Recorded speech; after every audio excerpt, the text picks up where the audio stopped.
Tara guys, magluluto naman tayo ng pork puchero. Ayan na nga ang ating mga ingredients na gagamitin. May bawang, sibuyas, carrots, potatoes, banana, bagu beans, at ang ating repolyo, at ang ating pork ribs. At meron din tayong kamatis, bawang at sibuyas. At ayan na nga guys ang ating gagamitin for today's video sa ating pork puchero. At ayan na nga guys, naganda na ako ng fan at ating gigigisa na ang ating bawang. At lulutuin natin muna ang ating bawang. Mekos-mekos natin at pag naluto na ang ating bawang, isusunod na natin ang ating sibuyas. At ayan na nga, ilalagay na natin ang ating sibuyas at ating nilutuin muna ang ating bawang at sibuyas hanggang sa amoy na ang ating bawang at sibuyas. At isusunod na natin dyan sa bawang at sibuyas ang ating kamatis.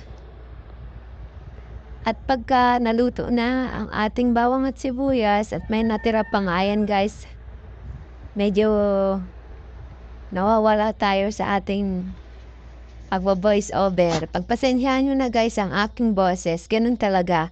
Hindi tayo sanay may mag-voice over eh. At ayan na nga guys, ilalagay na natin ang ating kamatis. Pamaling-mali ang aking mga nasasabi. Hindi sanay tayo mag-voice over. Kaya pagpasensyahan nyo na guys. At ating igigisa na nga ang ating bawang, sibuyas at kamatis at ating ilalagay na ang ating pork. Ayan nga ang ating nabiling pork with ribs na konti. Yung malapit yun sa tiyan, alam ko. At ayaw ko nung maraming taba. Ano ba yan? Daming taba. Wala tayong choice. At ayan na nga, medyo naluto na ang ating pork. At ating ilalagay na ang ating paminta. Kaya na guys, maglalagay tayo ng paminta. At maglalagay na din tayo ng ating sabaw. Pagkatapos ng ating paminta, i-adjust na guys ang ating niluluto. Lasaan muna natin para alam natin kung paano i-adjust. At ayan na nga guys, hintayin na natin kumulo ang ating soup. Ayan na nga guys, at kumulo na siya at naglagay din pala ako ng isang pork cubes para dagdag pampalasa na rin. At ilalagay na natin ang ating tomato sauce. Yan. At ating imemekos-mekos ang ating niluluto pagkatapos nating ilagay ang ating tomato sauce. Ayan na nga guys. Mekos-mekos. Hanggang sa maluto. Hanggang sa mahalo ang ating niluluto. At tatakpan natin to at hihintayin natin kumulo. At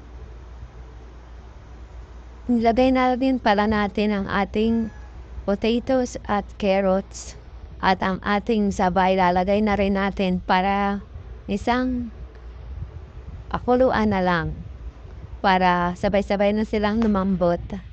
At ayan na nga guys, ating tatakpan na ang ating niluluto.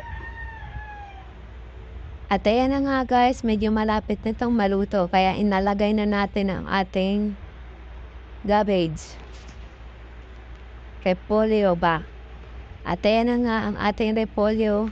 Lutuin lang natin ito ng mga 1 minute.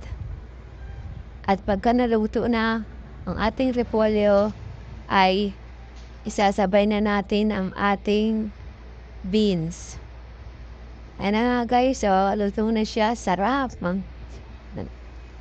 Naglalaway na ako dyan at gusto mo nang kumain. At yan na nga ang ating finished product ng ating nilutong puchero. At kung nagustuhan nyo nga ang video ito, huwag nyo kalimutang mag-follow. Thank you sa panonood at maraming salamat.